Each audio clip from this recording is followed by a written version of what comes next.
So yesterday, I got a comment from one of the viewers, and I guess I had made the comment myself on my video that I was wondering if possibly the little tiny pores or whatever you see here in that piece of wood were filled up with the sawdust from the 1500 grit sandpaper.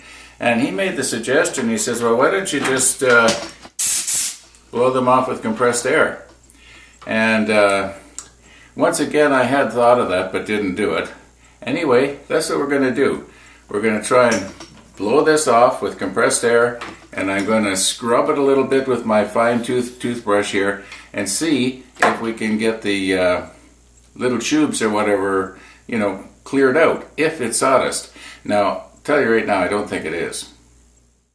Now you can see the growth rings here. They're the ones that are angled like this. And if we zoom in a little closer, we can see the individual, well, they look like cells, but I don't think they are. I think they are what was once tubes that moisture went up and down each year.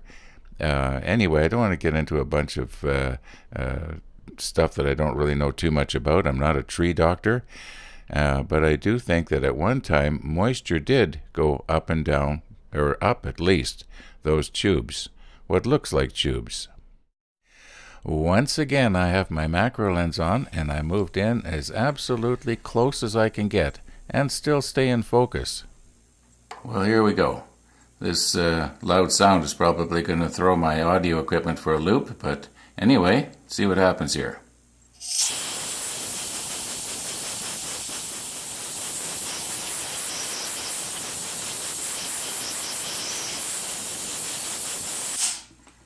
Well, if that didn't clear them out, nothing will.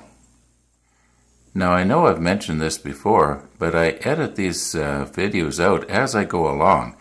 And as I was editing that last scene that you just saw, I was noticing that you can see these tubes down the side. And I was thinking, well, why don't I carefully sand this side right here, the one that's got the little pencil mark on it now.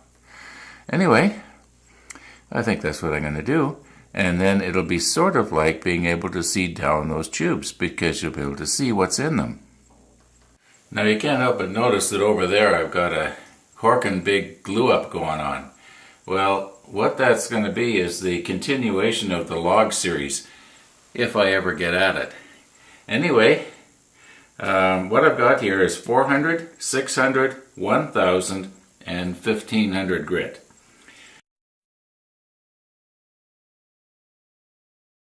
Okay, so you remember we're going to do the one that has the pencil mark on it. No use doing the others.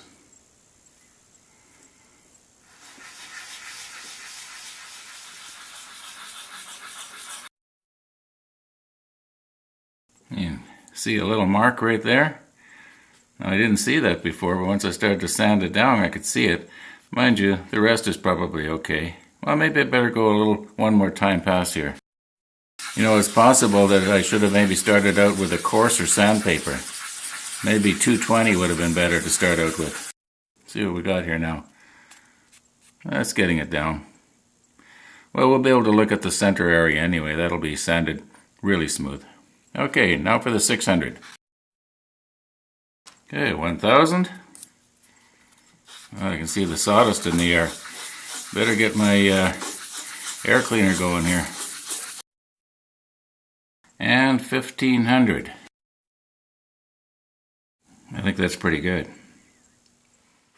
If you don't have one of these in your workshop, I recommend you make yourself one.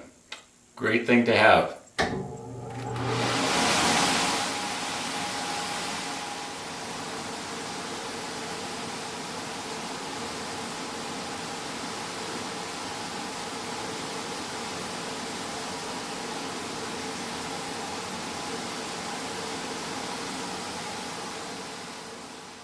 Now, I don't know why it is I always feel like I have to confess, but that scene that you just saw, well, I did it all before, and when I went to rub the piece off on the rag, I couldn't tell which side it was. Two of them looked the same, and I had to do the sanding all over again just to make sure. Anyway, I'm shining a bright light down from behind again, like in the last video, in hopes that the bright polished surface will show up. This is the piece, obviously, that was treated with the cactus juice, and you'll notice that every one of those little tubes or cells or whatever you want to call them, it looks like the cactus juice has darkened them. So the cactus juice has reached that particular part of the piece of wood. In other words, pretty well, you may as well say 100%. Now I'm zoomed into maximum magnification on that exact same piece of wood that we just looked at. Now the untreated piece at minimum magnification. And at maximum magnification. And you can't help but see that every one of those little tubes or cells or whatever you want to call them seems to be filled up with something, and I'm 99.9% sure it's not sawdust. Now you remember I sanded the side of that little block. Well, that was a waste of time. It's not really showing anything here. I thought that the little tubes would show up a lot better than they are. Anyway, I guess that's about it. I've definitely beaten this thing to death again for about the third time. And, that's it. No more. Thank you for watching.